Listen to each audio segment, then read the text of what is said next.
Di sini saya mau berbagi pengalaman tentang merawat kucing FIP basah. Oke, ini Miko, kucing kesayangan saya yang saya rawat selama 3 tahun. Saya adopsi kucing ini selama 3 tahun. Dia mengidap penyakit virus, yaitu virus pilek ya. Dan alhamdulillah virus pileknya sembuh dan pada akhirnya kucing ini mengalami gejala kejang. Pada saat itu juga saya mulai panik ya. Dan pada saat itu saya tidak ada dana untuk membawa kucing kesayangan saya ke klinik. Dan alhamdulillah kucing saya walaupun tidurnya kejang tapi dia masih sehat ya. Masih mau makan dan masih mau main dan badannya gembul. Dan pada tanggal 12 Februari tahun 2025 kucing saya perutnya membesar secara tiba-tiba. Dan pada saat itu saya panik lagi karena waktu itu saya bawa mudik ya kucing saya. Saya pikir perutnya cuma kembung efek mabuk perjalanan karena perutnya besar dan agak keras. Lalu saya kasih pertolongan pertama, saya kasih air gula merah dan saya pesan di online shop obat kembung. Dan itu semua saya cari di Google karena lagi-lagi selain keterbatasan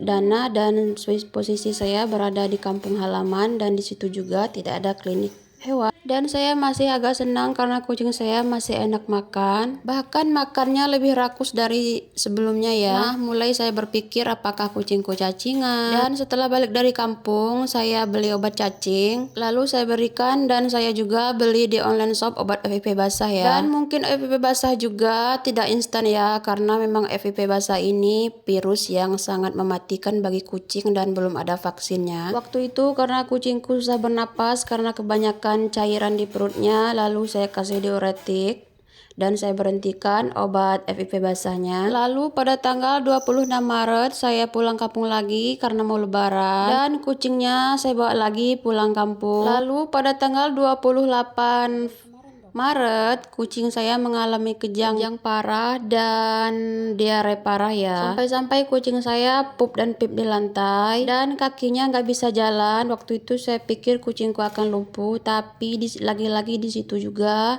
pas di kampung tidak ada klinik dokter hewan. Saya cuman berikan air kelapa hijau dan saya kasih obat mencret. Dan alhamdulillah kucing saya tidak mencret lagi dan udah bisa jalan lalu mau makan. Waktu itu saya sangat panik tapi mungkin belum jalannya ya. Kucing saya belum mau mati atau kucing saya masih bisa diselamatkan. Dan sakitnya pada waktu itu selama kurang lebih 5 hari ya. Dan lagi-lagi saya sempat senang karena kucing saya masih mau makan dan makannya masih seperti biasa dan saya kasih makanan basah. Dan sebelum pulang kampung saya stokin makanan basah karena di kampung memang ada sih jualannya, cuman harganya lumayan mahal. Dan alhamdulillah kucing saya sehat, cuman dia agak kurusan. Dan pada tanggal 7 April kucing saya bawa lagi ke Bandar Lampung dan saya pikir kucing saya setelah sakit itu susah benar mau gemuk lagi dan selalu dehidrasi dan jalannya sempoyongan, lalu kurang darah juga karena gusinya pucat. Perawatan saya pas sudah balik saya cuman kasih antibiotik sama saya selalu jaga imunnya serta nutrisinya. Saya belum bawa ke dokter hewan karena masalah biaya dan waktu itu saya pernah nanya biaya ke dokter hewan sekitar 300 ribuan dan waktu itu saya belum ada duit untuk membawa atau periksa kucing kesayangan saya ke dokter hewan. Iya, pas kucing saya sakit parah di kampung, perutnya mengempes ya, nggak sebesar yang pas pertama gejalanya timbul. Dan waktu itu saya senang banget karena saya pikir kucing saya sudah sembuh karena perutnya sudah kempes. Tapi di situ saya lihat napasnya agak-agak cepat ya guys.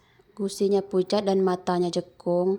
Dan saya lagi-lagi saya cari informasi di Google, itu gejala karena kurang darah. Nah, habis itu saya searching lagi vitamin kurang darah itu apa. Nah, di situ ada vitamin B12 dan waktu itu saya beli juga vitamin B12 di online shop. Dan hal yang paling saya sesali, saya menunda-nunda ke dokter hewannya walaupun mungkin ini udah jalannya. Sebenarnya dari awal kita sudah searching di Google itu gejalanya apa gitu, perut besar, dan Google mengatakan itu kemungkinan FIP basah. Tapi katanya FIP basah itu perut itu membesar bukan secara tiba-tiba tapi secara perlahan ya. Pada tanggal 30 April bawa kucing saya ke dokter hewan karena saya sudah sangat panik. Pada tanggal 29 April kucing saya drop lagi dan waktu itu saya sangat panik karena gejalanya udah muntah dan tidak mau makan atau menolak semua makanan yang masuk. Nah, di situ saya mulai berpikir ini tidak ada jalan lagi selain membawa kucing aku ke dokter hewan. Walaupun uangnya nggak tahu dari mana. Dan waktu itu saya sangat nekat membawa kucing aku ke dokter hewan pada tanggal 30 April. Dan setelah diperiksa dokter hewan, kucing saya didiagnosa kena FIP basah. Lalu kucing saya disedot cairan di perutnya. Pada waktu itu saya sangat menangis karena saya sangat kasihan dan kucing saya udah lemas, ditambah lagi ditusukin jarum suntikan di perutnya. Pada saat dokter hewannya menyedot cairan di perut kucing saya, waktu itu saya menangis histeris ya guys, karena saya sangat kasihan. Dan waktu itu juga cairannya susah keluar karena kata dokter hewannya karena tertutup oleh organ tubuh kucing. Dan kalian lihat sendiri itu posisi kucing saya sudah terbentang pasrah dan badannya sangat kurus ya guys. Dan saya juga sangat berharap kucing saya masih bisa diselamatkan dan umurnya masih panjang dan masih bisa main lagi seperti semula. Oke, setelah selesai disedot, kata dokter hewannya tidak bisa lagi disedot karena sudah tertutup dengan organ-organnya. Lalu dimasukin lagi di pet kargonya oleh perawatnya. Dan untuk pemberian napas untuk pileknya, dan sambil menunggu dokternya meresepkan obat untuk kucing saya. Sebelumnya dokter hewannya sudah menyarankan untuk membeli obat injeksi cairan untuk pengobatan kucing saya Miko dengan harga 500.000 untuk 2 minggu, dan itu berlangsung selama 84 hari. Sementara saya diberikan obat ini oleh dokter hewannya, obat penambah darah, vitamin, antibiotik, albumin penambah darah dan lain-lain ya guys. Kata dokternya dipaksa untuk makan walaupun Mikonya tidak mau. Sekian ceritanya, terima kasih sudah menonton.